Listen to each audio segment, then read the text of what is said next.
A vinda dos imigrantes poloneses para o Espírito Santo no final da década de 20 constitui um dos capítulos mais importantes da colonização europeia do nosso estado. Instalados ao norte, os poloneses desbravaram a floresta, construíram cidades e deram uma contribuição expressiva para o nosso desenvolvimento. Ale i tam dobrze nam mówili. Posadzili kukurydzę dużo. W Polsce ludziom dobrze jest. Czyszczym już te kukurydze i A, ja nic nie będę mówić, bo ja nie...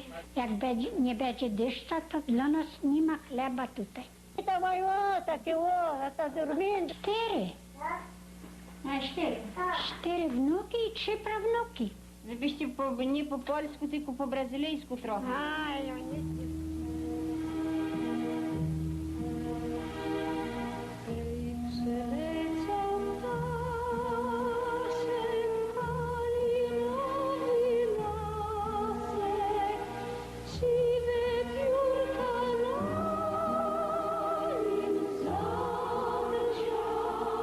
As paisagens cobertas de neve hoje são apenas lembranças muito distantes na memória dos imigrantes poloneses que vivem no município de Águia Branca.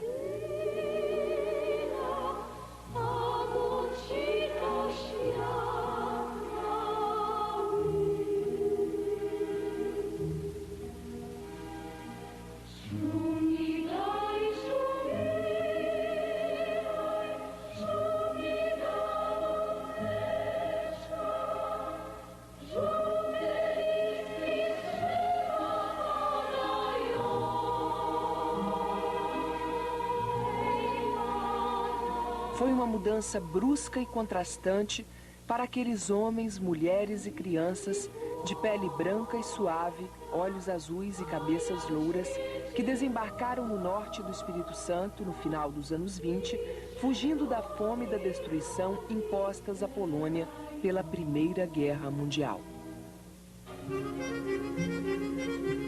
Águia Branca foi construída entre montanhas de granito no norte do Espírito Santo. O nome da cidade é uma homenagem dos poloneses à pátria distante. A águia é um símbolo do poder na bandeira vermelha e branca da Polônia.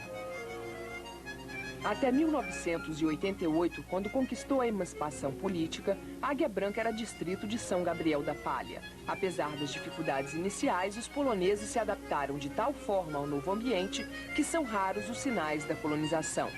Um deles é este antigo casarão construído pela família Glaser. O nome mais expressivo nessa família de imigrantes é Eduardo Glaser, que se tornou prefeito de São Gabriel quando Águia Branca ainda era distrito. Hoje, com pouco mais de 17 mil habitantes, Águia Branca tem na área urbana pequenos comerciantes e artesãos de origem polonesa, como Tadeu Fedesen, dono da única oficina de bicicleta da cidade, e o ferreiro Bronislau Fedesen, que de maneira bastante rudimentar fabrica, por exemplo, ferramentas para a lavoura. Uma profissão cada vez mais rara no país, Bronislau mantém a tradição de ferreiro que ele herdou dos primeiros imigrantes poloneses. Aqui, ele está terminando a fabricação de uma foice.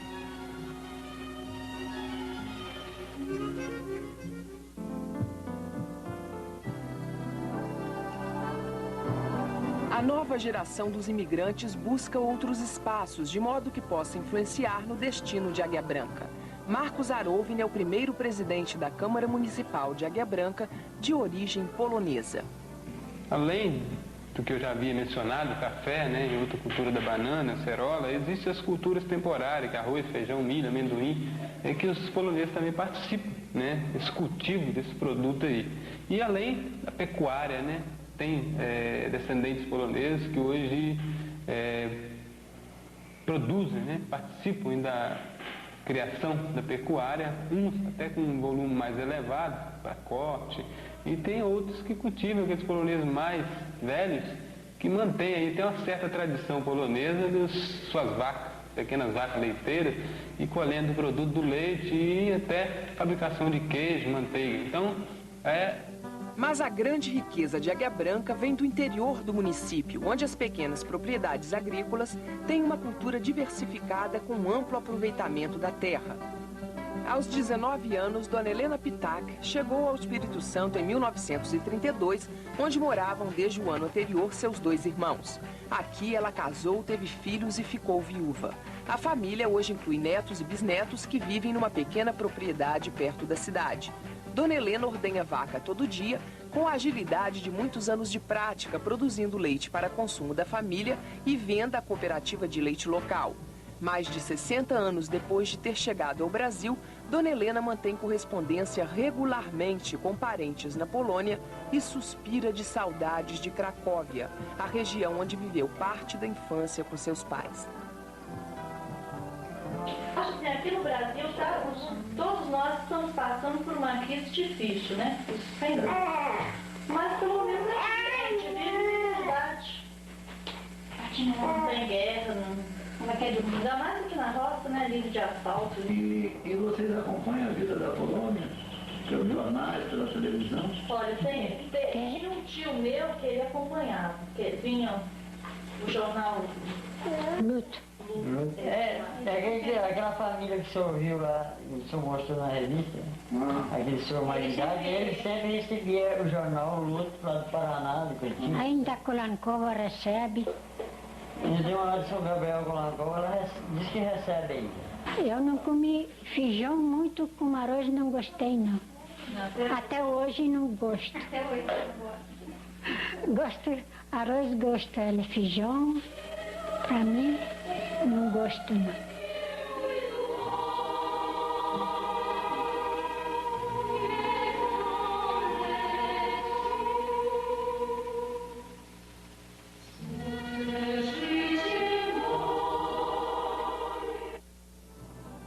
Maria Pitac, irmã de Helena, e um dos primeiros poloneses a chegar ao Espírito Santo, saiu da Europa com 23 anos.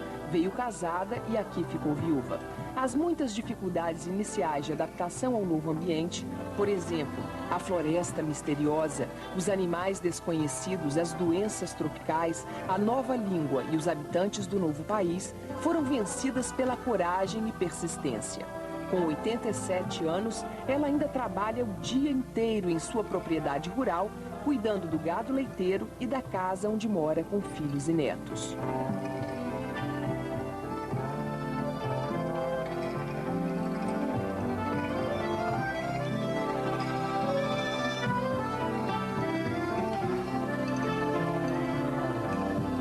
Agora tá tudo conforto, tudo.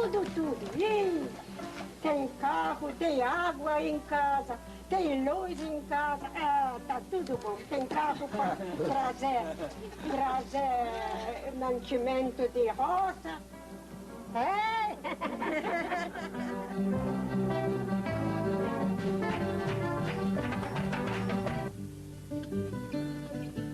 A opção pela diversificação nos plantios deu ao imigrante polonês e seus descendentes mais alternativas para ganhar dinheiro. Por isso, crise é uma palavra que não existe em seu vocabulário. Que o diga Domingos Vencionec, antigo cafeicultor, que recentemente introduziu com êxito a acerola em Águia Branca. A produção de Domingos atualmente não só abastece as fábricas de sorvetes do Espírito Santo, como é também vendida em Minas Gerais. A colheita da acerola, segundo Domingos, tem dado mais lucros do que o café, um produto tradicionalmente cultivado no interior do Espírito Santo. E o sucesso desse agricultor tem incentivado outros descendentes de poloneses a plantar também a acerola.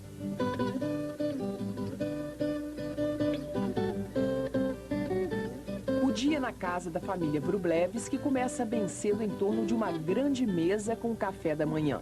E o suco de acerola já faz parte dos hábitos alimentares dessa tradicional família.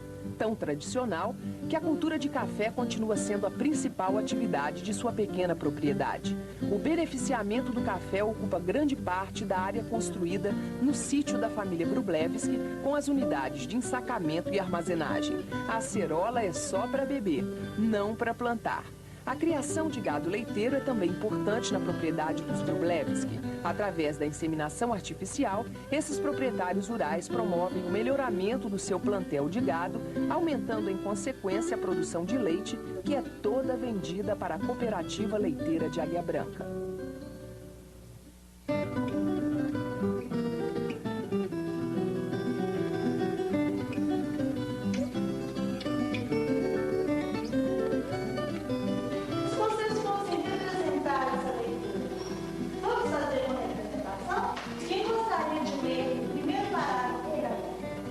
professora neta da polonesa Helena Pitak, faz parte da segunda geração dos imigrantes poloneses que chegaram ao Espírito Santo no final dos anos 20.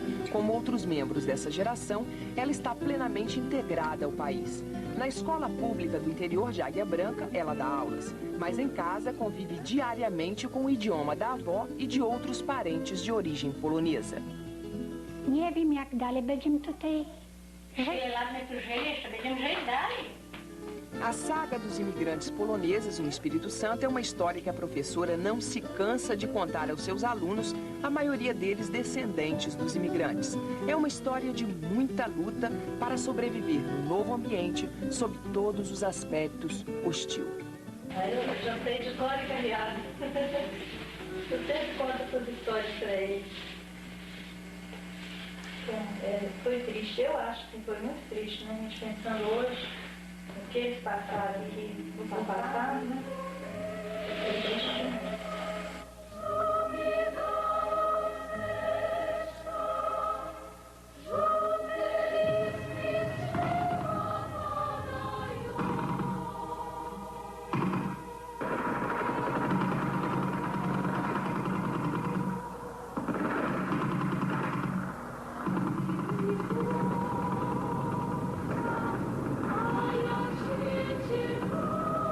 De 1914 a 1917, a Polônia é devastada pela Primeira Guerra Mundial. Uma guerra que envolveu a maior parte da Europa e deixou a economia do país totalmente aniquilada nos anos que se seguiram ao final do conflito. Fome, miséria e desemprego lançaram os poloneses mundo afora. A história da colonização começou em Varsóvia, em 1928, com a criação de uma sociedade de colonização. Através de contrato com o governo brasileiro, essa sociedade recebeu gratuitamente 50 mil hectares ao norte do Rio Doce para dividir 2.000 lotes e assentar 1.800 famílias. A sociedade vendia os lotes na Polônia, cobrando de entrada $50. Os poloneses desembarcavam no Rio de Janeiro e depois vinham para Vitória em outro navio. Quando aqui chegavam, eles começavam a pagar as prestações. Os poloneses só pararam de chegar em 1932, quando eles já eram perto de 2.000 pessoas no Espírito Santo. O produtor rural Miguel Piecas, que chegou ainda criança ao Espírito Santo, fala da sua família e da viagem até o Brasil. A nossa família, para vir para o Brasil, nós pagamos, papai, a família era composta de casal e 5 filhos.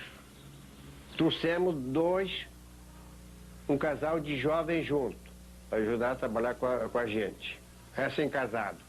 Nós pagamos $500 a viagem, desde Varsóvia até o local. Com esse dinheiro pago, nós teríamos direito à assistência aqui, de 3 a 4 meses, e medicação e orientação, mais tudo. Depois de 6 meses, 3 ou 6 meses de assistência, ainda havia a proteção. Porque como o pessoal querendo se demandar, se voltar para a região mais fresca, como o Paraná, eu conheço que eles sempre tinham notícias de lá, que vinha jornal em polaco escrito de lá, então eu falei, não, aqui o clima está melhor, lá plantaram trigo, lá plantaram batatinha, e aqui não, a plantação era diferente, era banana, mandioca, milho, arroz, então eles estranharam a vegetação. O modo de proceder. Toda pessoa que foram inscritas para imigrantes, se inscreveram para imigrantes, eles passaram a estudar 6 meses antes na Polônia. O mais necessário para se comunicar. Estão com fome, quer tomar banho, quer dormir, o tempo está muito quente. Inclusive até as crianças. Eu estava com 8 anos, tinha terminado o 2º ano primário, na Polônia. Era mais desenvolvido um pouquinho. Então, eu aprendi, já vinha sabendo de lá. Antes de nós chegarmos, veio os dirigentes na frente. organizaram barracões, escolheram a área, escolheram a área de Águia Branca, onde estavam construídos os 3 barracões grandes e a sede da companhia. Então, para quando chegava a turma, os emigrantes, eles ficavam 3 meses ou 4 meses até fazer as derrubadas e construir suas casinhas. Cada local tinha uma área determinada para trabalhar. Era uma propriedade de 5 alqueires, 25 hectares mínimo, 50, 75 ou 100. Então, se tu aptava para 5 alqueires, ou 10, ou mais. De acordo com a família e tinha trabalhadores, tinha direito a mais terra. A área ocupada pelos poloneses, na região de Águia Branca, era de 25 mil hectares. Mas como ali se acha um terreno muito montanhoso, que é pedreiras altas, então tinha dificuldade. Devido à liberação, foi designada outra área maior, que é essa de São Gabriel da Palha. Aqui era 50 mil hectares. Isso aqui era selva pura, era mata. Mata selvagem, tinha cobra, tinha bicho. De maneiras que não se adaptaram com o clima. Então, diversas famílias retornaram. Iam para o Paraná, para o Rio Grande do Sul. E tinha umas famílias, que foram as 3 ou 4 que tinham ainda um pouco de dólar, então ia até a Argentina. A Companhia de Varsóvia era o nome, né? É, a Companhia Varsóvia. Como é que ela trabalhava esse processo de fixação dos poloneses na região? Qual era o papel que ela desempenhava? A Polônia tinha um tratado com o Brasil. O Brasil dava uma verba, uma ajuda para essa companhia. Então a companhia dava o terreno medido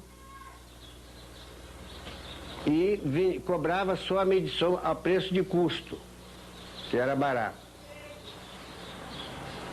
E dava título provisório, não se dava escritura pública, era título provisório, cujo título teve o fim no ano 55,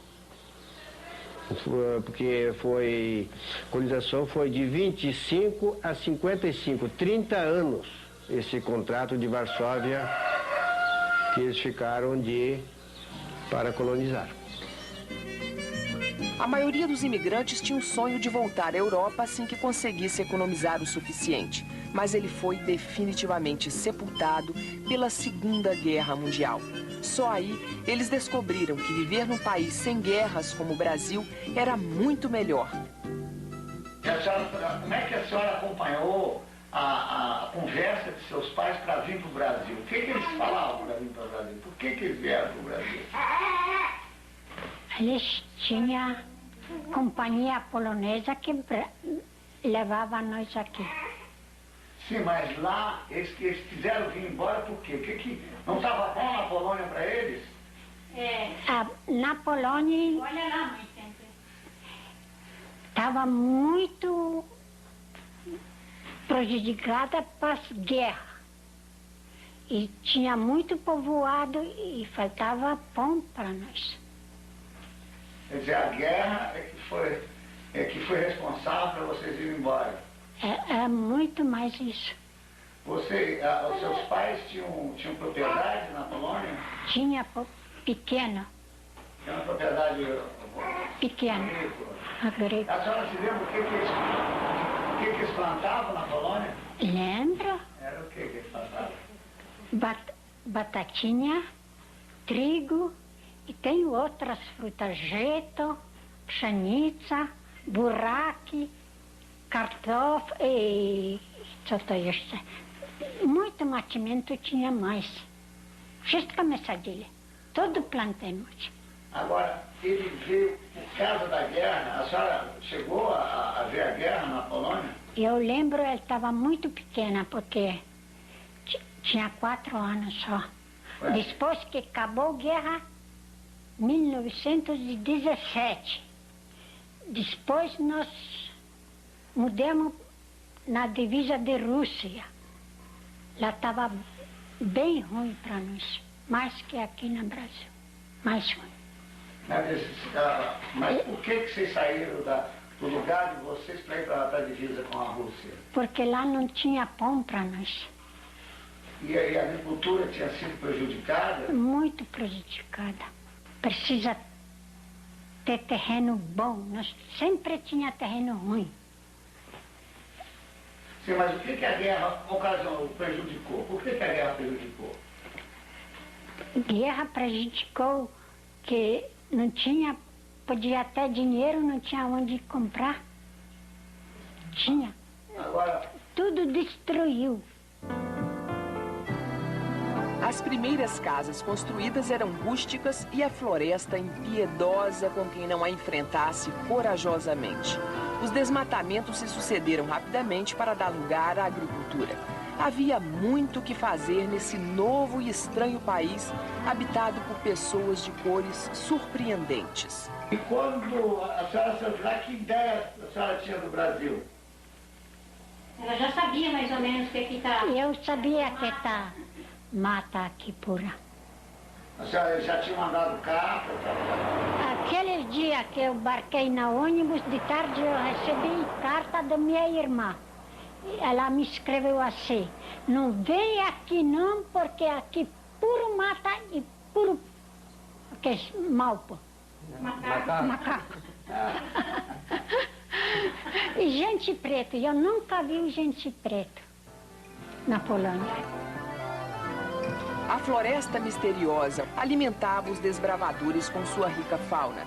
Piotr Tikhon tinha 10 anos quando chegou com seus pais e mais 8 irmãos. Ele se lembra com emoção dos seus primeiros anos de vida aqui. E como é que era a vida de uma criança aqui naquela época? Era uma coisa muito difícil, né? Porque era de alimento, tudo diferente, né? E até acostumar com a comida daqui. Leite não existia, né? Que não tinha vaca, né?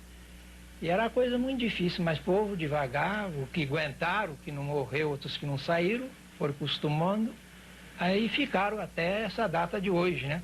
Quando meu pai me matava, que ele tinha espingarda, né? Que matava um veado, uma coisa, a gente ajudava a carregar, né? Tinha paca, muita paca, cutia demais, porco do mato, que chamava queixada, que chama queixada, né? E mutum, jacutinga demais, macu, era muita caça mesmo. Mas a gente gostava aqui caçar e comer carne de veado, de paca, jacutinga, que é carne boa, né? Macuco, era boa. Os poloneses, maioria aqui, assim, mais é agricultor, né? O senhor começou a trabalhar? Sempre se enfrentando lavoura, né? Aí o senhor casou com uma... polonesa também. Polonesa também. E a senhora veio com que idade pra cá? 6 anos. Quando nós viemos, ele já estava velho aqui.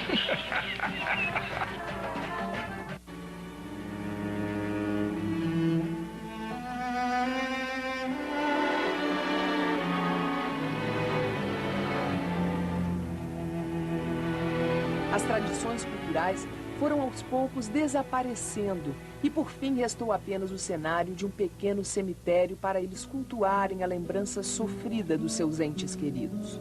Durante muitos anos, o Dia de Finados foi a única tradição capaz de unir os imigrantes e seus descendentes.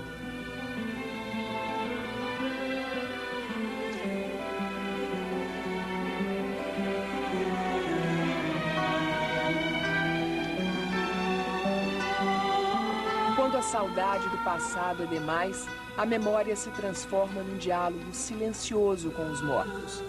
É o caso de Dona Maria Cordas, que ali já enterrou marido, irmãos e amigos. Chego aqui, ó. Aí ela vem conversar com converso com tudo, senta aqui assim, converso lá com seus sobrinhos, né, que cacho, né. Você conversa um bocado, cadê? Passava, vinha lá na... Ó, dona Maria, vambora, vamos subir morro. Pode ir, talvez assim. Esse daqui é meu marido. João Cordas. João Cordas. Sogro, Francisco Cordas. Aquela lá, Francisca Cordas. Aquela sobrinha é Verônica Bugutski. Aqui meu pai, que é Pavel Yacentio. Aqui Stefania Parasca Yacentio. Aqui meu irmão, Stefan Yacentio. Lá minha filha Wanda Cordas. Aqui o João Yacentio.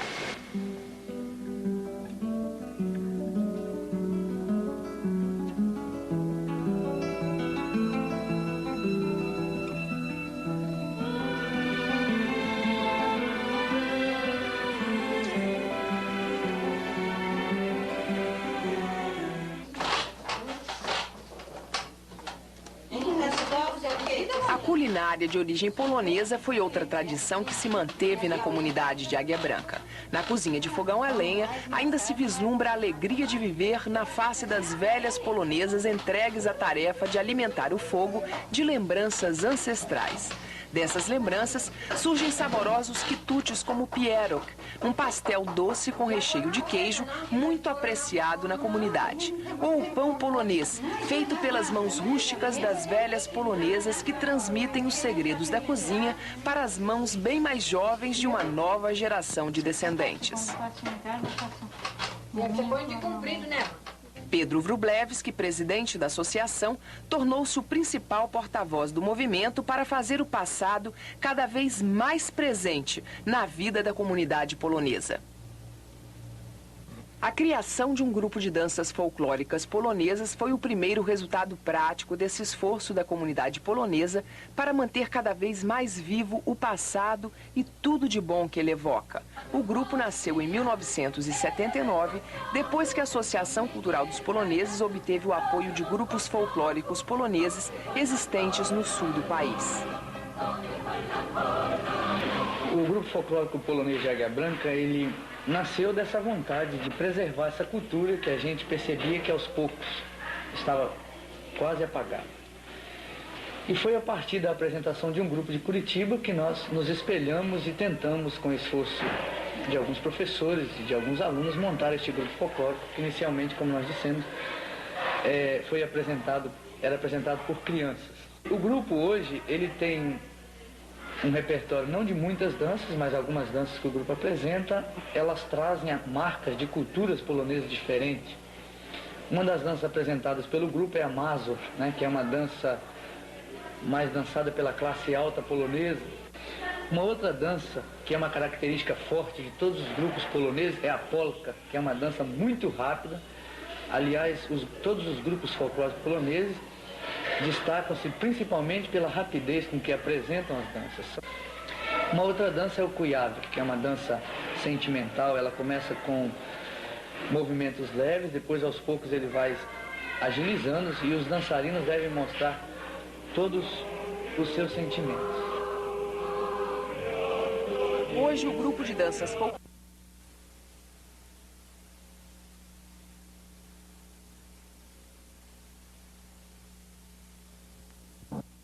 faz apresentações nas principais festas da cidade.